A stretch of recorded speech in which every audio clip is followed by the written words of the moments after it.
22 विधानसभा चुनाव महाकवरेज यात्रा के दौरान हमारी टीम पिपराइच से गुजर रही थी तो हमने एक बड़ा सा बोर्ड देखा। आप देख सकते हैं, हम अपने कैमरामैन साहब से कहेंगे वो दिखाएं।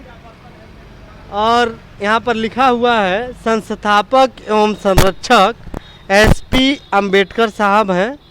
किस चीज़ के संरक्षक हैं, क्या करते हैं, इन्होंने लिखा हुआ है अपने बोर्ड के नीचे, सबकी सेवा सबका काम।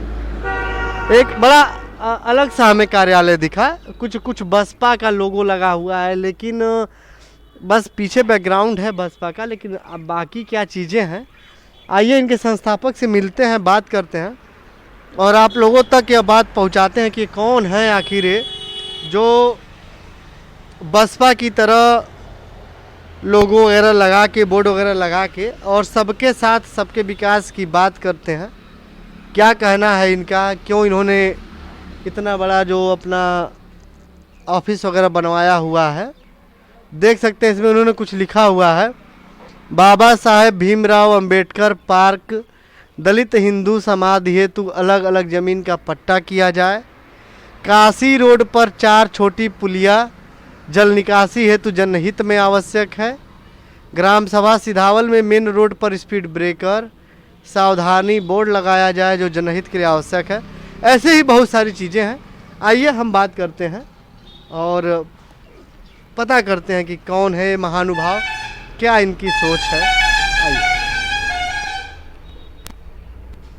सर, बहुत बहुत स्वागत है आपका हमारे चैनल में। सबसे पहले हम चाहेंगे आप अपना परिचय हमारे दर्शकों को बताएं। क्या नाम है आपका? मेरा नाम शंभू प्रसाद अम्बेडकर है और मैं ग्राम सभा सिधावल का निवासी हूँ। और मैंने सन 1993 में विधायक का चुनाव भारतीय रिपब्लिकन पार्टी की तरफ से लड़ा था और कई पार्टियों में मैंने काम किया, जैसे भारतीय माइनॉरिटी सुरक्षा संघ में भी मैंने काम किया। इस सभी पार्टियों से तंग आकर के मैंने जो अपना एक रिपब्लिक सेवा संघ स्थापित किया। सेवा संघ, ये मेरा काम है, लोगों की सेवा भाव करना। जैसे मान लीजिए कोई भी समस्या अगर हो जाती है, दलित की या जनहित की, मतलब किसी भी समाज का, अगर वो मेरे पास आ जाता है तो मैं उसके लिए संघर्ष करता हूँ, करता रहूँगा। इसलिए कि सारी पार्टियों से, जो भी पार्टियाँ हैं, पक्षपात जातपात ये चल रहा है। और हमारे समाज, हमारे ग्राम सभा और हमारे समाज को लोग आज भी पिछड़े हुए हैं, उनको जागृत करने के लिए मैंने संगठन बनाया हूँ। और मेरा मुख्य उद्देश्य है शिक्षा संगठित करना और संघर्ष करना। बाबा साहब का जो 3 मंत्र था वही लेके मैं चल रहा हूँ। मुझे किसी राजनीतिक पार्टी से कोई जो है बुरे नहीं है, मतलब किसी दुश्मनी नहीं है, दोस्ती नहीं है। यही मेरा मुख्य उद्देश्य है कि मैं लोगों की सेवा करूँ। अभी मैं 1 महीना पहले मैं यहाँ पे ब्रह्म स्थान पे अपनी साफ सुथरी लेकर के मैंने धरना दिया था, जिसमें 15 दिन के बाद नायब तहसीलदार जो आए मेरे ज्ञापन को लिए और उन्होंने कहा कि मैं 15-20 दिन में आपका कार्य करूँगा, लेकिन अभी तक कुछ दिखाई नहीं दे रहा है।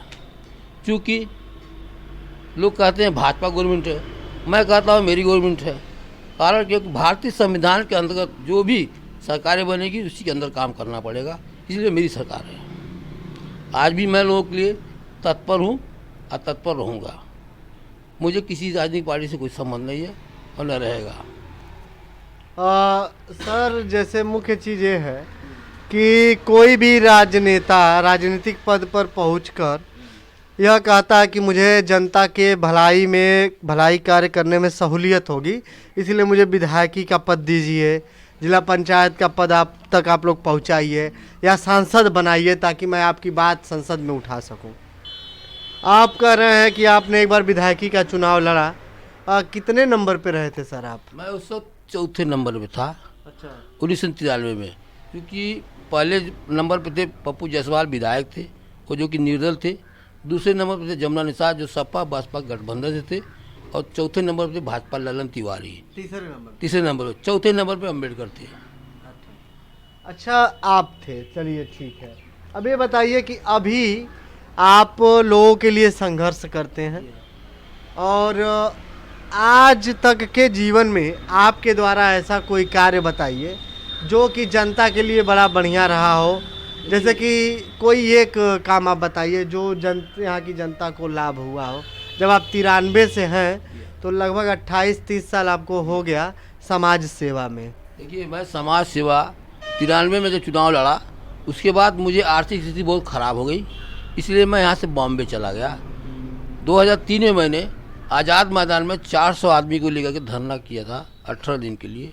दलित थे उसमें और दलित गरीब सब लोग थे, इसलिए कि आवास के लिए मैं वहाँ संघर्ष किया और आज उनको आवास मिल रहा है, क्योंकि अब प्रधानमंत्री आवास मिल रहा है उनको, लेकिन मिल रहा है।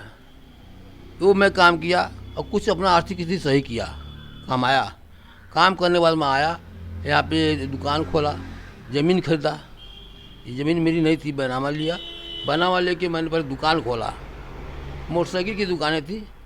जब मेरी मोटरसाइकिल की दुकान नहीं चली तो मैं सोचा अब समाज सेवा ही करूँ, ये लेकिन वो भी फ्री करना है, ये भी फ्री करना है। अच्छा, एक चीज़ बताइए, दलित समाज के उत्थान की बात होती है। बाबा साहेब भीमराव अंबेडकर ने कहा कि दलितों का उत्थान तभी संभव है जब आप सभी लोग शिक्षित हों। शिक्षित होंगे तो अच्छे पदों पे जाएंगे और तब यह समाज ऊंचा उठ सकता है, लोगों की बराबरी कर सकता है। और शिक्षा को लेके आपके द्वारा आपके आसपास क्षेत्र में या दलितों के बीच में किस टाइप का कुछ काम, जैसा कुछ जागरूकता या कुछ भी?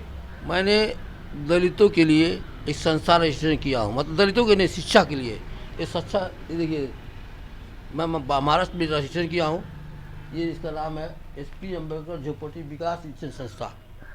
देखिए, आप देख सकते हैं लिखा हुआ है SP अम्बेडकर झोपड़पट्टी विकास शिक्षण संस्थान, बोरीवली, मुंबई। ये रजिस्ट्रेशन नंबर है। तो मैं काम पूछ रहा हूँ कि किसको आपने पढ़ाया लिखाया, कुछ बच्चों को? नाम से मैं वहाँ के गरीबों के लिए थोड़ा सा बाल वाड़ी और चलाया, जिससे मेरी आर्थिक स्थिति जैसी चलती गई उसे बढ़ाता गया। लेकिन आज मैं लॉकडाउन की वजह से यहाँ आया हूँ। 2020 में पहले लॉकडाउन में आया और मैं जा नहीं पाया।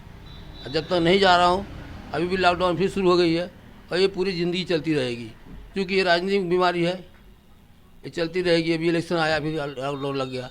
आपको क्या लग रहा है पिपराइच विधानसभा से इस बार कौन सी पार्टी जीतने जा रही है? देखिए, ये तो जनता के ऊपर है। मैं ये कहूँगा अपने मत अधिकार का उपयोग कीजिए, जिसको जो अच्छा लगता है वो कीजिए, लेकिन अपने मत का उपयोग कीजिए अधिकार का। वर्तमान में योगी आदित्यनाथ की सरकार चल रही है, क्या लग रहा है, अच्छा काम कर रही है? देखिए, योगी आदित्यनाथ की सरकार नहीं चल रही है, डॉक्टर भीमराव अम्बेडकर संविधान की सरकार चल रही है। समझे आप? ये किसी की सरकार नहीं है। इसलिए कि जब मुख्यमंत्री बने हैं तो संविधान की कसम खाए हैं। संविधान दिखाओ बेटा, है संविधान की कसम खाए हैं, वहाँ से लाओ अंदर से। नहीं, यहाँ भी हो, अंदर से दिखाता हूँ मैं आपको। तो आप हमें ये बताइए, ठीक है, आपने बड़ा मज़ेदार बात कहा कि आदित्यनाथ की सरकार नहीं, संविधान की सरकार चल रही है, लेकिन जैसे पूछा जाता है कि भाई भाजपा सत्ता में है, यह तो आप स्वीकार करेंगे ना? तो भाजपा जो सत्ता में है, तो अभी लोग जैसे शासन चला रहे हैं, आपको क्या लग रहा है, सही से चला रहे हैं? बिल्कुल है, अभी जो भी चल रहा है सही है, क्योंकि कायदे कानून से चल रहा है, संविधान के अंदर चल रहा है। हाँ, ये है कि बाबा साहब ने कहा था समय के साथ परिवर्तन करना, बहुमत के आधार पे। जैसे बहुमत के आधार पर परिवर्तन करने कहा था, वैसे ही वो लोग के पास बहुमत है, कुछ भी कर सकते हैं। बाबू, इसको भी लीजिए। ये आप देखिए, यह भारत का संविधान है और इसे इन्होंने रखा हुआ है, और मैं उम्मीद करता हूँ इसे बहुत ही ध्यान से पढ़े भी होंगे। इसके पेज बता रहे हैं कि यहाँ पलटा गया है, और इसके पीछे बहुत ज़रूरी होता है, आप सभी लोग देखिए क्या लिखा हुआ है। संविधान चाहे कितना ही अच्छा क्यों हो, यदि उसे लागू करने वाले अच्छे नहीं हैं तो संविधान निश्चय ही बुरा साबित होगा, और यदि संविधान कितना ही बुरा क्यों न हो, यदि उसे लागू करने वाले अच्छे लोग हैं तो संविधान अच्छा ही साबित होगा। ऐसा हमारे डॉक्टर BR अम्बेडकर साहब ने लिखा हुआ है पीछे।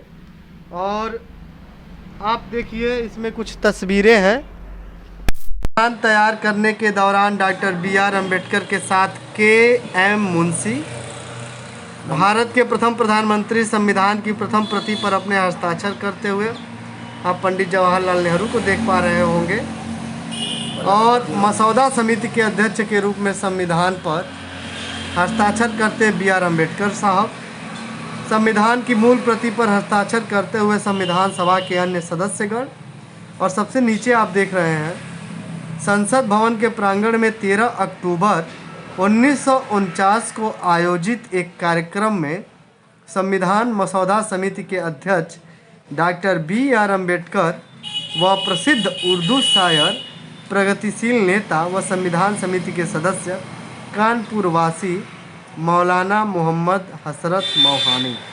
तो यह कुछ तस्वीरें थी और प्रथम पृष्ठ देखना भारत के नागरिकों के लिए बड़ा ज़रूरी हो जाता है। भारत के हर एक घर में होना चाहिए संविधान।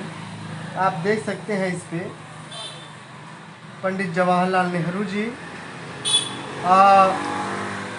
सरदार वल्लभ भाई पटेल जी का, बी.आर. अम्बेडकर साहब का, और साहब ये बताएं कौन है, थोड़ा आप हमें। लाल बहादुर शास्त्री हो गए, पंडित जवाहरलाल नेहरू। यह कौन है? अच्छा, शास्त्री जी है। और ये कौन है? ये मौलाना जी, इसका नाम पढ़े शास्त्री जी ने, डॉक्टर राजेंद्र प्रसाद का फोटो लग रहा है। और पंडित जवाहरलाल नेहरू है। जी जी। हाँ, और ये वल्लभ भाई पटेल है। और उसके पीछे, इसके पीछे किसका तस्वीर है?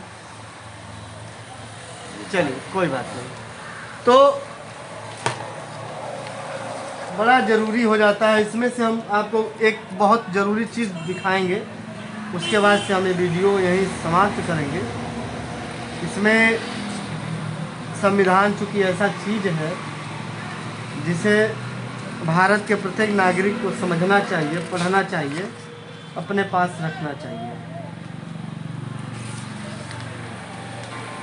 मूल अधिकार परिभाषा में दिया हुआ है, इस भाग में जब तक कि संदर्भ से अन्यथा अपेक्षित न हो, राज्य के अंतर्गत भारत की सरकार और संसद तथा राज्यों में से प्रत्येक राज्य की सरकार और विधानमंडल तथा भारत के राज्य क्षेत्र के भीतर या भारत सरकार के नियंत्रण के अधीन सभी स्थानीय और अन्य प्राधिकारी साधारण है।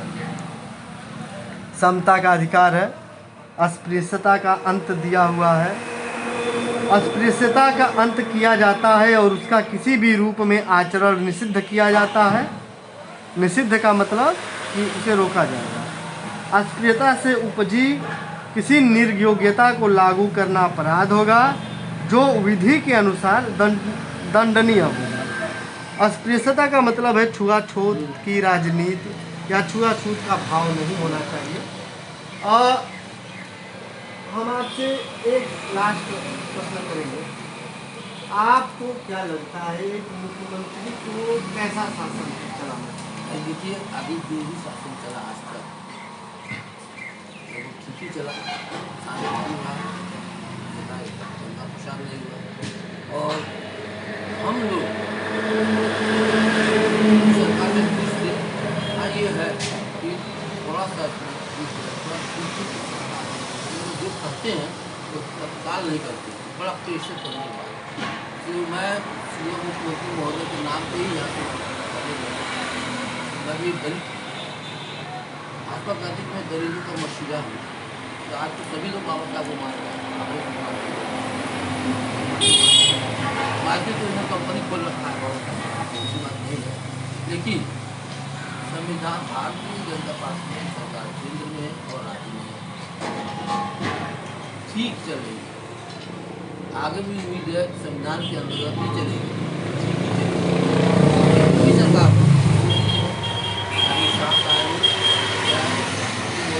इसके अंतर्गत ही काम करना, इससे विपरीत जाएंगे तो सबसे पहले विरोध मैं करूँगा। ये बताइए, मायावती जी आपको क्या लगता है दलितों की नेता नहीं है?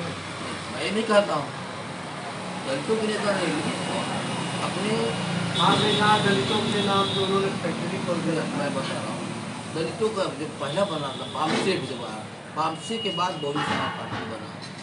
पहले उनका नारा था तिलक तराजू तलवार, उनको जूते मारो चार। आज तिलक ही उनका तराजू ही उनका सब कुछ है, तलवार ही उनका वो है, रक्षक बना। आज जो भारती जी नहीं, ये कहाँ से सही है? किसी को उठाना है तो किसी को गिराना या मारने की नारा हमको देना ही नहीं चाहिए। हमको एक समाज को उठाना है, नहीं, तो यह कहाँ से न्याय संगत है कि जो समाज पहले से बराबरी में है जो उसे नीचे गिराए? ऐसा तो नहीं होना चाहिए ना। काशी राम के रास्ते से भटक गए। काशी राम का उद्देश्य कुछ और, इनका उद्देश्य कुछ और, सिर्फ सत्ता है इनका। काशी राम का सत्ता में भी तो नहीं आ पा रही है, लड़ाई में नहीं दिख रही है। कारण क्या है, जो दलित लोगों को ठगा गया ना, 4 बार मुख्यमंत्री रही हैं, वो मुझे बता दें किस दलित को नौकरी उन्होंने दिया अपने पावर से। बहुत सी सफाई कर्मी ये सफाई कर्मी को बहुत अच्छे गए, काबिलियत से गए, नौकरी उनको काबिलियत से मिला, उन्होंने किसी को नहीं लगाया। आज मुलायम सिंह की सरकार जब थी, उन्होंने जितने भी जब तक सरकार थी, जितने भी आप देखेंगे अपने पावर से उन्होंने जितने यादव को पुलिस में लेकिन ये तो गलत बात है ना। अगर कोई किसी जाति का हो तो उसी जाति के लोगों को नौकरी दे, जी नहीं, तो यह तो गलत चीज है ना। गलत हुआ ना। समाज के सभी लोगों को होना चाहिए। तो यह हमारे साथ थे भारतीय रिपब्लिकन सेवक संघ के संस्थापक, और इन्होंने क्या सोच के इस पार्टी को बनाया हुआ, इस संघ को क्यों बनाया है, क्या इनका उद्देश्य है, कैसे कार्य करते हैं, इस चर्चा के दौरान आपने जाना। ऐसे ही और समाज सेवियों और लगातार हम समाज में घूम रहे हैं, तो ऐसे बहुत से लोगों से हमारी मुलाकात होगी और उसे हम आप तक पहुँचाने का पूरा प्रयास करेंगे। बने रहिए जनता का अजय पटेल के साथ। बहुत बहुत धन्यवाद।